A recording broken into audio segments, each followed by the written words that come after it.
नवीन जी Bing नवीन जी। बहुत मैं आपको बताऊं, मुझे ना कई लोग छेड़ते हैं कि क्या तुम मुगले आजम बनाते हो क्या। हप्पू की उल्टन पलटन से लक चुराया, भाभी जी घर पर से ऐसे लक चुराया, सारा लक आके इससे साली पूरी घरवाली में बैठ गया है। तो इन्होंने इतना अच्छा प्ले लिखा है, उम्मीद नहीं थी इतने अच्छे राइटर।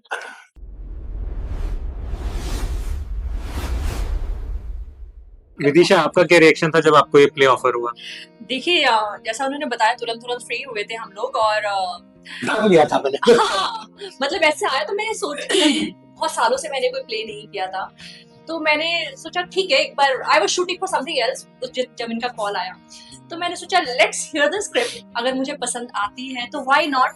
तो एक दिन दो दिन करीब बाद फिर मैं मिलने गई कि चलो let's hear the script, no narration सुन लीजिए उसके बाद डिसाइड फिर से। तो मैंने बोला ठीक है, तो मैं सुनने गई एंड इतना इतना कैप्टिवेटिंग स्क्रिप्ट है ये, इतनी अच्छी स्क्रिप्ट है, इतनी फनी है, बट सुनते सुनते भी इतनी हंसी आ रही थी, तो there was no second thought for it कि मैं ना स्क्रिप्ट को। इतना फनी है, मतलब आई एम श्योर मैं जब सुनने में और जब ड्यूरिंग रिहर्सल्स भी हम लोग इतना हंस रहे हैं every time we are performing we are laughing. So ये इतनी फनी स्क्रिप्ट है। सो वही कहते हैं डेस्टिनी थी कि इन्होंने सारे हप्पू की उल्टन पलटन से लक चुराया, भाभी जी घर पर से ऐसे लक चुराया, सारा लक आके इससे साली पूरी घरवाली में बैठ गया है। So I think it was destined. Play में रीटेक्स नहीं होते, अभी आप कांस्टेंट टेलीविजन शोज करती रही हैं तो, और काफी टाइम बाद आपने बताया कि प्ले कर रही हैं, तो क्या आपको स्टेज फ्राइट का ख्याल आया था? नहीं, स्टेज फ्राइट का तो मैं नहीं ख्याल आया था, लेकिन नर्वसनेस डेफिनेटली थोड़ी सी रही, बिकॉज काफी सालों के बाद ऐसा लग रहा था कि एक mistake, because we have been doing television, तो पता है कि अगर कुछ हो गया, गड़बड़ हो गया तो वी कैन डू रीटेक्स, लेकिन ऑफ कोर्स थोड़ा नर्वसनेस थी। लेकिन स्टेज फ्राइट में इतना स्टेज पे रही हूँ कि डर वो नहीं था, बट एक थोड़ा सा एक इतने सालों के बाद जा रही हूँ मैं आज स्टेज पे, जाने वाली हूँ, स्टिल वो है अंदर से कि अगर एक फंबल मारा मैंने तो यहाँ मुंबई के ऑडियंस तो यूं पकड़ लेगी, you know they are very smart, but I know we are prepared now. इतना रिहर्सल्स कर करके हम लोग बहुत एकदम थॉरो हो गए हैं, सो आई एम गुड। नवीन जी, आप बहुत यूनिक प्ले लेकर आए हैं, साली पूरी घर वाली। ये कैसे कंसीव हुआ, इसके बारे में कुछ बताएं। कंसीव तो अभी आपने सवाल ऐसे पूछा जैसे एनीवे मैं सीधा साधा सब जवाब दूंगा। कंसीव में नवीन जी बिंग नवीन जी। बहुत सालों से मैंने ऐसे कंसीव कुछ और किया नहीं था, बट एनीवे ये क्या है कि this has been in my mind for a very long time कि मैरिजेस जो है वो क्यों आज की तारीख में चल नहीं रही है, रिलेशनशिप्स भी नहीं चल पाए। तो थोड़ा सा रिसर्च किया, थोड़ा डेप्थ में गया, तो कुछ एक चीजें कॉमन मिली लोगों के बीच में। तो मुझे लगा कि ये अब क्या है कि हम और सोसाइटी में कुछ कई चीजें चेंज नहीं कर सकते, because you know but we can knock. तो मुझे लगा ये एक मैसेज है जो मुझे समझ में आया है कि कहाँ गलतियां हो रही हैं, तो इसको ऑडियंस तक कैसे पहुंचाए। तो ऐसे ही मुझे क्या होता है, मैं सीरियस सब्जेक्ट्स लेता हूँ हमेशा, लेकिन वो सीरियस सब्जेक्ट समझाने में क्या होता है, लोगों को लगता है भाषण है, तो उसको ह्यूमर में जब ऐड कर लेते हैं तो वो लोग सुन लेते, बर्दाश्त कर लेते हैं और समझ भी लेते हैं। तो ऐसे ही मेरा पहला प्ले था जो लाइफ एंड डेथ, मौत के बारे में कोई बात नहीं करना चाहता, बट उसमें ह्यूमर के साथ मैंने बनाया। सेकंड भी वैसे ही था अबाउट बाल विवाह। सो इस बार जब मुझे लगा तो मैंने कहा let me try to create something where I can reach to a point जहाँ पे मैं ये मैसेज लोगों को बता सकूं। बस शादी एक बहुत ब्यूटीफुल इंस्टीट्यूशन है, उसको चलाने के लिए कुछ एक डूज एंड कुछ एक डोंट्स है। तो उसके लिए फिर ये दिमाग में जैसे आया तो फिर अपने आप चीजें होती रही। बाकी मैं बहुत ज्यादा सोचता नहीं। God has been very kind. जब मैं because I am not a writer, I am an actor writer, जब मैं लिखने लगता हूँ तो वो फिर आ जाती है चीजें। और लिली जी जो मेरे एक्चुअली गुरु जी भी हैं, जो बहुत सालों से शुरुआत मैंने मैं असिस्टेंट डायरेक्टर, असिस्टेंट एडिटर और राइटर था, तब वो देखते थे, वो मुझे हमेशा बोलते थे कैसा आदमी है, हमको एक सीन लिखने में 5 दिन लगते, तू एक साथ बैठे 5 सीन लिख देता है। तो because I am not a writer, तो दिमाग में आया, लिखता गया, हो गया। और आज जो कास्ट बैठी है उसके बाद जैसा ये अल्टीमेटली स्टेज में दिखेगा, तो आई एम श्योर आपको बहुत पसंद आएगा, बिकॉज आई थिंक सब कुछ बहुत अच्छा होगा इसमें। कास्टिंग लोगों को बहुत पसंद आ रही है, बहुत यूनिक कास्टिंग है, तो क्या सोच के आपने एक्टर्स की कास्टिंग में कंट्रीब्यूट किया? मैं आपको बताऊं, मुझे ना कई लोग छेड़ते हैं कि क्या तुम मुगले आजम बनाते हो क्या, क्योंकि मेरे को कास्टिंग में कई बार आप मानोगे नहीं, प्ले की कास्टिंग में 2-2 साल लगते हैं। मुझे जब तक करेक्ट चेहरा नहीं दिखता, because this is not my profession. Acting से मैं बड़ा खुश हूँ, दिस इज माय पैशन। और मुझे लगता है जब तक वो दिख नहीं रहा मैं नहीं करूंगा। तो है थोड़ा मेरे में लोचा है, तो मैं एक्सेप्ट करता हूँ। तो उपासना जी तो जानते हैं इस बारे में, क्योंकि इनको मैंने 1.5 साल पहले ये रोल सुनाया था, अगर आपको याद होगा। और उसके बाद यही हुआ कि कौन कर रही है लड़की, मैंने कहा उनको मुझे मिल नहीं रही, ये कौन कर रहा है, तीसरा चौथा कैरेक्टर मिल नहीं रहा। करते करते करते करते बहुत लोग मिले, बहुत लोग आए, ऑलमोस्ट फाइनल हो गए, बट लास्ट मुझे लगा नहीं हो रहा। तो ये चलते चलते अल्टीमेटली मुझे करेक्ट कास्ट मिली। मैं नहीं बोल सकता thanks to God for that, because कोई भी सीरियल, कोई भी चीज जब बंद होती है वो अच्छा नहीं होता for the producer and the actors. But by chance पहले हप्पू की उठक पलटन बंद हुआ और उसके बाद भाभी जी बंद हुआ, तो मैं तब से ढूंढ ही रहा था कोई करेक्ट। तो भाभी जी में शी वाज द वन। सुनो हाँ। एक बंद हुआ तो वहां से उठा लिया, फिर दूसरा भी बंद हुआ, तो जैसे हप्पू बंद हुआ, ढूंढी गई हप्पू बंद हुआ, in the mean time actually Lily ji आ गए थे। लेकिन फिर जैसे हप्पू बंद हुआ तो मेरे पास एक यंग जो मेरा कैरेक्टर था, नॉटी और सब कुछ वो इनबिल्ट है इसमें। तो मुझे बहुत ज्यादा इसके मुझे पता था इसको ले लूंगा तो मैं अगर, तो मुझे बहुत ज्यादा मेहनत करने की जरूरत नहीं पड़ेगी, तो पैदा ही वैसा हुआ। तो उसके बाद हाँ कोई लोग होते हैं एक कैरेक्टर, मैं इसको बहुत साल से जानता हूँ योगेश को। We started, I mean he came in FIR long back, जब मैं एफआईआर करता था तब से मैं इसको जानता हूँ। सो लॉन्ग एसोसिएशन के कारण I knew how he is. और जो मेरे को ये लड़की चाहिए थी यंगर वर्जन में, तो ग्लैमर और खूबसूरत गोरी में, तो वो गोरी में फ्री हो गई, मैंने कहा गोरी सही है, and they like the role and they came. और Upasana ji was there, she is the सबसे लॉन्गेस्ट कास्ट जो है उपासना जी, बिकॉज इनका जो कैरेक्टर है वो थोड़ा सा पंजाबी टच वाला था, और वो मुझे लग रहा था, मैंने 2-3 लोगों के बारे में पहले सोचा लेकिन वो फिट नहीं हो रहे थे। तो पहली बार जब इनको मिला और मैंने पढ़ के सुनाया और मैंने इसको बोला एक बार ये लाइन बोल के दिखाई ना, तो जब बोले मैंने यही तो है मेरा character fix. So by chance it is all done by almighty God. मेरा ज्यादा एफर्ट नहीं, बट थिंग्स अपने आप होती है जिंदगी में। So I am very thankful to God for that and thankful to all these people जिन्होंने मेरे जैसे आदमी के साथ काम करने को उपासना जी इतने टाइम से कॉमेडी करती हैं, मतलब कॉमेडी के लिए आप बहुत मशहूर हैं, तो आपने प्लेस पहले भी कर रखे हैं, तो इस प्ले में आपको क्या अट्रैक्ट करा जब पहली बार आपने स्क्रिप्ट सुनी कि ये रोल है, आपको ऑफर हुआ है, तो आपका रिएक्शन क्या था? देखिए नवीन बहुत अच्छे डायरेक्टर भी हैं और मेरे बहुत अच्छे दोस्त भी हैं काफी टाइम से। हमारा जो है लव हेट रिलेशनशिप है, हम कई बार लड़ चुके हैं। हम बहुत बार कपिल शो पे भी आए थे नवीन, और हमने बहुत काम पहले इकट्ठे किया है। तो जब इन्होंने बोला कि मैं एक प्ले कर रहा हूँ और आप सुनिए, तो ये सही कह रहे हैं कि सबसे पहले इन्होंने ये प्ले मुझे ही सुनाया था। और उसके बाद जब ये प्ले में मेरा क्या होता है कि मैं पहले जब सुनती हूँ तो मुझे अगर पहली बार में कोई चीज पसंद आती है या मुझे हंसी आती है तो मुझे लगता है कि तभी ऑडियंस हंस सकेगी। तो इन्होंने इतना अच्छा प्ले लिखा है, उम्मीद नहीं थी इतने अच्छे राइटर, लेकिन लेकिन बहुत ही बढ़िया प्ले और बहुत मुझे लगता है कि लोगों को बहुत ज्यादा पसंद आने वाला है। और थिएटर हमेशा से मेरा पैशन रहा है, मैंने एमए इन ड्रामेटिक आर्ट्स की है। तो लेकिन बॉम्बे आने के बाद क्या है कि आप इतने बिजी हो जाते हैं, मेरे पास इतनी फिल्में डिफरेंट लैंग्वेजेस की और सीरियल्स और सब, तो थिएटर में ज्यादा कर नहीं पाई। मैंने कपिल शर्मा शो भी इसीलिए लिया था क्योंकि मुझे लगा था कि मैं स्टेज पे परफॉर्म करूंगी तो मुझे सामने ऑडियंस का रिएक्शन दिखेगा तो अच्छा लगेगा। तो स्टेज मेरे को हमेशा से मुझे बहुत अट्रैक्ट करता है। तो जब एक अच्छा प्ले हो, अच्छा डायरेक्टर हो, तो डेफिनेटली मैंने सोचा कि चलो करके देखते हैं। अभी काफी टाइम से प्ले किया भी नहीं था, सो इसलिए मैंने ये प्ले किया है। और हम बहुत लकी हैं कि इतनी अच्छी कास्ट जो है, योगेश जी, विदिशा, नवीन खुद कर रहे हैं और हमारी बहुत अच्छी ट्यूनिंग है। हम लोग क्या होता है जब एक्टर्स की आपस में बहुत अच्छी अंडरस्टैंडिंग होती है और आपका टाइमिंग मैच करता है तो आप और ज्यादा बेटर परफॉर्म कर पाते हैं। सो मुझे लगता है कि ये प्ले ऑडियंस को बहुत पसंद आएगा। आपने फिल्म्स की हैं, टेलीविजन किया है, ओटीटी किया है, तीनों मीडियम में आपको थिएटर क्यों बहुत पसंद है?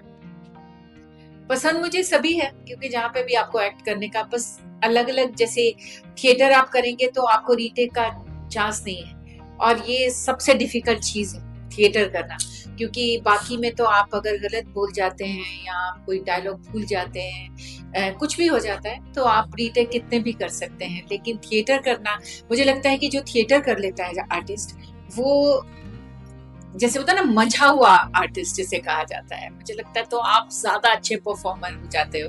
क्योंकि वो एक, जब हम कैमरा के आगे आते हैं तो कोई भी एक्टर हो, एक फियर रहता है। जैसे ही कैमरा स्टार्ट होता है तो वो एक नर्वसनेस, एक फियर, और स्टेज तो उससे कहीं ऊपर का फियर है, जहाँ पे कि आपने परफॉर्म करना है, आपके सामने ऑडियंस है। एक ही बार में आपको जाते ही स्टेज पे पता चलता है कि आप क्या, लोग आपको लाइक कर रहे हैं, नहीं लाइक कर रहे हैं, या क्या आप परफॉर्म कर रहे हैं, ठीक हो रही है या नहीं, आपको सामने सामने दिखाई देता है। तो ये जो डर होता है, आज भी मैंने इतना काम किया है, तो मुझे याद है कि मैं कभी भी स्टेज पे जाना हो ना, तो मेरे हाथ पैर ठंडे हो जाते हैं अभी। तो मुझे लगता है कि वो मैं कर पाऊंगी कि नहीं कर पाऊंगी। आज भी वो मैंने एक बार, जितेंद्र जी मेरे साथ थे, तो मैंने जीतू जी को पूछा, मैंने कहा सर मेरे को हमेशा डर लगता है स्टेज पे जाते हुए। तो वो बोलते हैं मेरे खुद के हाथ देख ठंडे हैं। तो ऐसे मतलब हर एक को, हम चाहे कितना भी शो करें कि नहीं जी हम तो डरते ही नहीं स्टेज पे जाने से या कैमरे के आगे, तो एक डर तो रहता है। और मुझे लगता है अगर वो डर खत्म हो जाए तो शायद आप उतना अच्छा परफॉर्म भी ना करें।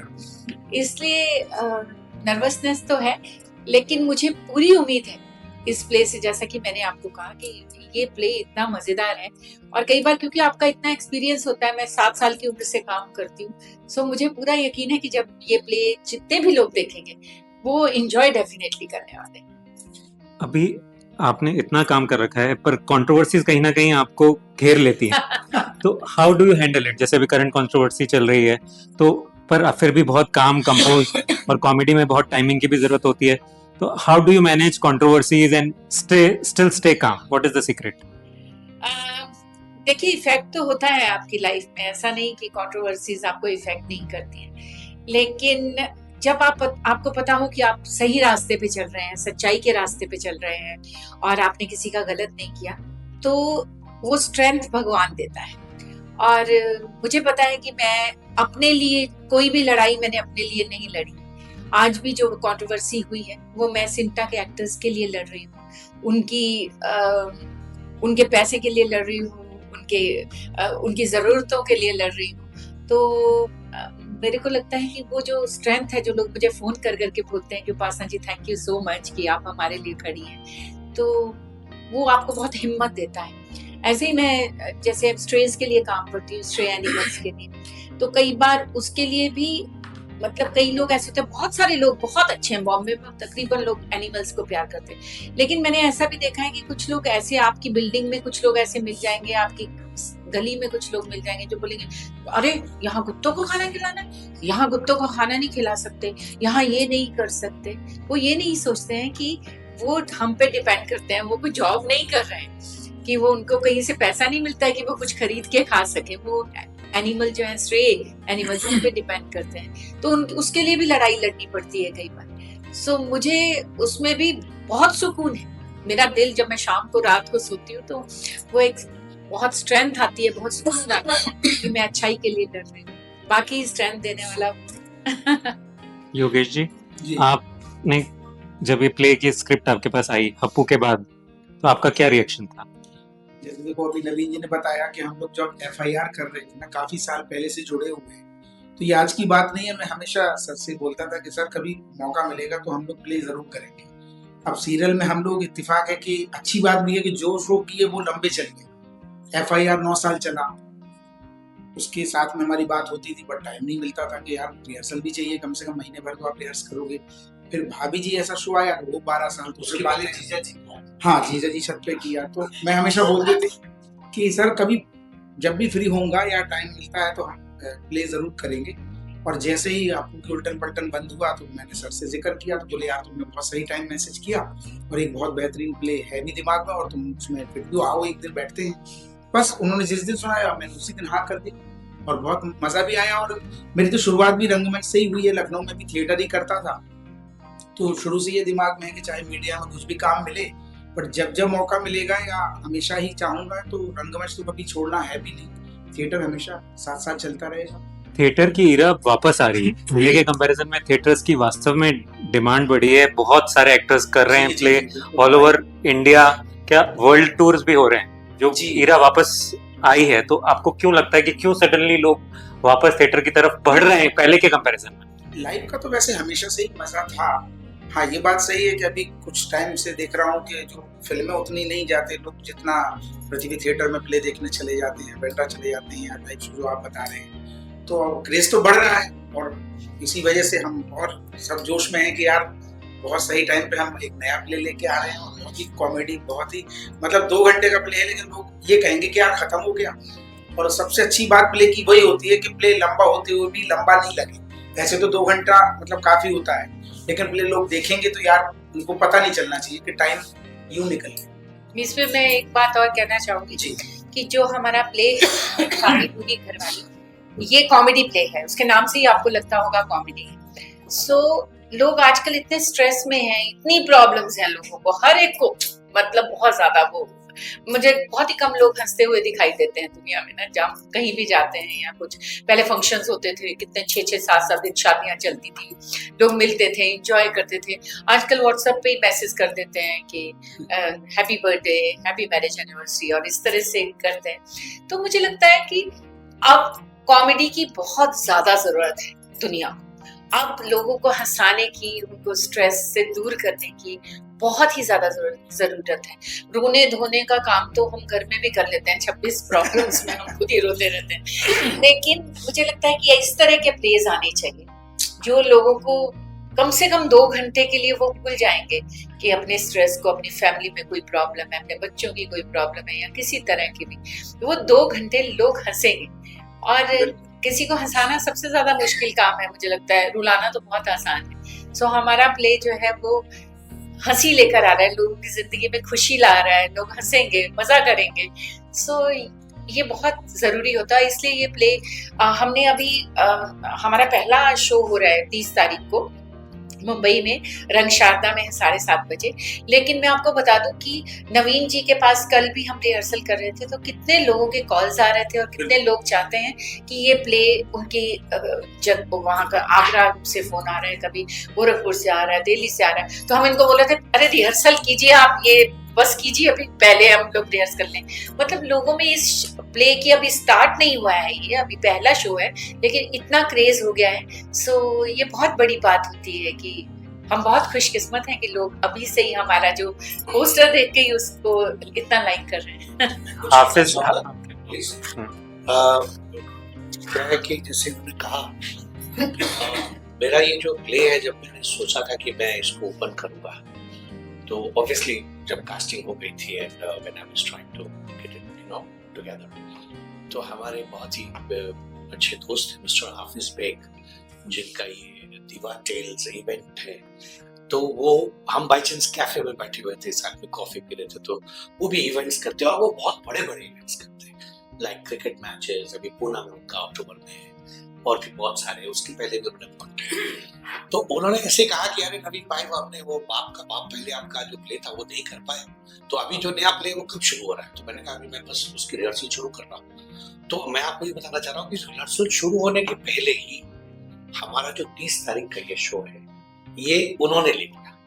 सो इसीलिए अभी जो हम लोग यहाँ बैठे, मुझे मैं उनका बहुत शुक्रगुजार हूँ कि before we could start our rehearsal, हाँ रीडिंग शुरू हुई थी, our first show of the play was sold. So I want to say that this show on the 30th of August जो रंग शारदा में हो रहा है, ये दीवा टेल्स इवेंट वाले जो है वो प्रेजेंट कर रहे हैं हाफिज बेग, जो एक्चुअली बहुत ज्यादा बिजी है विद अदर थिंग्स, इसलिए वो आज हमारे साथ यहाँ ही बैठे, क्योंकि इस वक्त वो पूना में है, उनका जो अक्टूबर में क्रिकेट का कुछ इवेंट है उसके लिए। बट ही हैड प्रॉमिस्ड मैं आऊंगा, बट लास्ट मोमेंट कल रात को उन्होंने फोन करके कहा कि आई एम सॉरी मैं नहीं आ पाऊंगा, बट मेरी जगह, उनकी जगह यहाँ डॉनी कपूर जी हैं जो हमारा प्ले सारा हैंडल कर रही है, सब कुछ वही कर रही है, उनके मतलब I can say the next person in the event company. So we are very thankful to Donnie ji also and Hafiz bhai also and the entire team of Diva Tales events कि आप लोगों ने सब इतना support किया कि हम आज बैठे हैं। और ये और एक चीज बताना चाहूँगा कि हमारे प्ले में सिर्फ लाफ्टर और सोशल मैसेज नहीं है, इसमें गाने, इसमें डांस है, इसमें इमोशंस है। आई वुड से कि जो भी ऑडियंस ये देखेगी वो सिर्फ हंस के नहीं जाएगी, उसको एक रोलर कोस्टर राइड जो होता है, क्योंकि मेरा हमेशा से यही एम रहा है। विद माय फर्स्ट प्ले आसमान से गिरे खजूर काट के, जिसमें शक्ति जी थे, पद्मिनी कोलावरती, उसमें भी यही था। अभी वाला भी बाप का बाप, उसमें भी जो चल रहा था उसमें भी ऐसा ही था। इस वाले में भी एक इमोशंस आते हैं, लाफ्टर आता है, डांस आता है, गाना आता है, और एंड में एक छोटा सा सोशल मैसेज आता है। So it's a package. And thank you Hafiz भाई for your effort and your love and your support, and thank you Donny and the entire team, Mehreen and Neha ji and जितने लोग हैं, निहाल, सब लोग, thank you so much. एक last message सब हाँ जी, हाँ जी। सब what is the message to your audience and fans? वो देखना है तो प्लीज आइए जरा, थोड़ा स्टेज में देखिए हम लोग क्या करते हैं, उसके बाद और वो लास्ट में पता लगेगा। It's a I think message जो सब लोगों के लिए है। उसमें कोई ये नहीं है कि इस कैटेगरी के लिए, उस category, it's for the entire हमारी जो कम्युनिटी, पूरी दुनिया है उसके लिए, कि where are we going wrong, and it's up to them then after that if they want to correct it, if they want to follow it, and if they are doing it very good, so it's a small message, not बहुत बड़ा कुछ नहीं, but it's a small message and in a nice way put it. Because क्या serious बातें करने में कोई nobody is interested, और वैसे ही रोना धोना, जैसे उपासना जी ने कहा, हमारी जिंदगी तो सुबह से ही होता है। तो मैं चाहता हूं कि उसी को हंसते हंसते, एंटरटेनमेंट होते होते वो मैसेज हम ऑडियंस को दे दे, और जाते वक्त वो हमको थैंक यू बोल के जाए। विदिशा, आपका क्या कहना है? हाँ जी, क्या मैसेज है आपके फैंस को? आपके भाभी जी की इतनी ह्यूज फैन फॉलोइंग है। मैं जैसा इन्होंने कहा, मैं यही कहना चाहूंगी कि एक बार आए और खुद अपनी आंखों से वो message, it's a small film we are making, आपको it's not just a theatre या प्ले नहीं है, ये एक फिल्म है जिसमें आपको, इसमें गाने भी है, जैसा मैंने बताया, गाना है, हंसना है, रोना है, और साथ साथ एक सोशल मैसेज है। तो मुझे ऐसा लगता है कि वो आए, उनको बहुत, ऑडियंस को बहुत पसंद आएगा। और एक आपका जैसे पिछला सवाल था कि आज थिएटर क्यों इतना आगे जा रहा है, तो मुझे लगता है ये जो लाइव आप देखेंगे ना, ह्यूमन टू ह्यूमन कनेक्शन, आप थिएटर में देखते हो, आप उनको लाइव नहीं देख सकते हो, उनको पता है कितनी सारी एडिटेड चीजें हैं, AI चीजें हैं उसमें। जो आप लाइव देखोगे सामने परफॉर्म करते हुए लोगों को, और सामने जो ऐसे आपके इमोशंस ट्रांसफर होते हैं ना, जो देख के, उसका एक अलग मजा होता है। और मुझे लगता है ऐसे जो मैसेज मिलेगा ना लोगों को सामने देख के, they will understand more कि देखो सामने ये हो रहा है, it's a film, it's a play, और they will understand more. This is what I feel. अगर हम सही तरीके से पोर्ट्रे कर पाए, कनेक्ट कर पाए ऑडियंस के साथ, तो they will get the right message and they are going to love it. उपासना जी, आपका क्या मैसेज है टू योर फैंस? बस यही कहना चाहूंगी कि जब आप हंसते हंसते कोई संदेश दे जाते हैं, कोई मैसेज दे जाते हैं, तो वो ज्यादा दिल को छूता है। तो इसमें कॉमेडी तो डेफिनेटली है, और उसके साथ एक ऐसा मैसेज है जो मुझे लगता है कि हर फैमिली में हस्बैंड वाइफ और क्योंकि आजकल आप देखते हैं कितने डाइवोर्स हो रहे हैं, थोड़ी सी बात होती है तो लोग बोलते हैं कि हम अब अलग हो जाएंगे या हमारी बन नहीं रही है, कई बार तो 8-10 दिन में ही डाइवोर्स हो जाता है। तो क्या चीजों की जरूरत है उस रिलेशनशिप को हमेशा बांधे रखने के लिए, वो भी एक मैसेज है इसमें कई बार कॉमेडी में होता है, लोग वल्गैरिटी के साथ और चीप डायलॉग्स के साथ वो कॉमेडी करते हैं। इसको आप अपनी फैमिली के साथ देख सकते हैं, आप अपनी बहन के साथ, अपनी बेटी के साथ, आप सबके साथ देख सकते हैं। तो ये एक बहुत अच्छी बात है कि आप अपने पूरे परिवार के साथ एक ऐसी चीज देख रहे हैं जो आपको हंसा भी रही है, मैक्सिमम टाइम हंसा रही है, और बाद में आपको एक दिल छूने वाला मैसेज भी देके जा रही है। सो उसके बारे में भी ये प्ले है। और जैसा कि नवीन जी ने कहा, दीवा टेल्स में हाफिज भाई ने ये बहुत अच्छा कदम उठाया है हमारे लिए। तो मतलब थिएटर को प्रमोट करना, और आज की दुनिया में जब इतना कुछ है, कोई चैनल्स हैं, नेटफ्लिक्स है, प्राइम है, ये उसमें आप एक थिएटर को पुश कर रहे हैं जो कि सदियों से चली आ रही है प्रथा है theatre. So thank you Hafiz भाई कि आपने ये सोचा। और इसमें जो डॉनी है, जो बाकी सारा इवेंट का देखती है, वो मेरी बहुत अच्छी दोस्त भी है।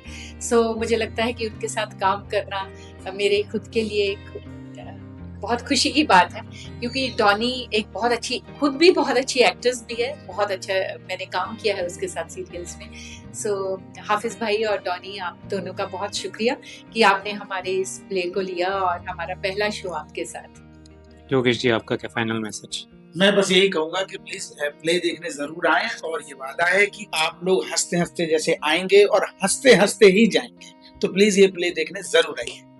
बहुत हंसते हंसते हो सकता है कि और एक बात और है, बात भी रखिए। हाँ, नहीं एक बात और है, हम लोगों ने कभी गाना नहीं गाया, लेकिन हाँ। नवीन जी ने इस प्ले में सभी को। सबसे गाना गवाया। हम लोगों ने गाने खुद गाए हैं इसमें। एक लाइन तो सुना दीजिए फिर। अरे नहीं, आप वहाँ टिकट लेके आइए और गाने सुनते हैं।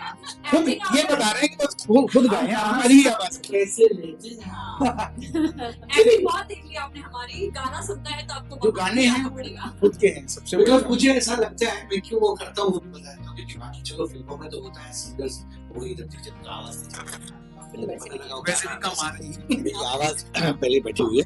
वो क्या होता है फिल्मों में तो हमको पता है कि वो सिंगर गा के चला गया, एक्टर गा रहा है। अब अगर हम स्टेज में एक चीज कर रहे हैं जो सब कुछ लाइव हो रहा है, मेरा बस चले तो मैं एक्चुअली स्टेज में लाइव गवाऊं भी, लेकिन उसमें क्या है, इतना थकावट हो गई होती है, सांस वास चल रहा है ना, तो इसलिए I don't ever take that risk. तो मुझे ऐसा लगता है कि जब एक्टर खुद उनकी आवाज से आप ज्यादा रिलेट करते हैं, क्योंकि सबको पता है उपासना जी की आवाज कैसी है, योगेश की कैसी है, इनकी कैसी है, यमी की कैसी है, और वो जब सुर में गाते हैं, ये नहीं कि वो गा रहे हैं तो कहीं सुर हिल रहा है, बाकायदा सुर में ही गाते हैं।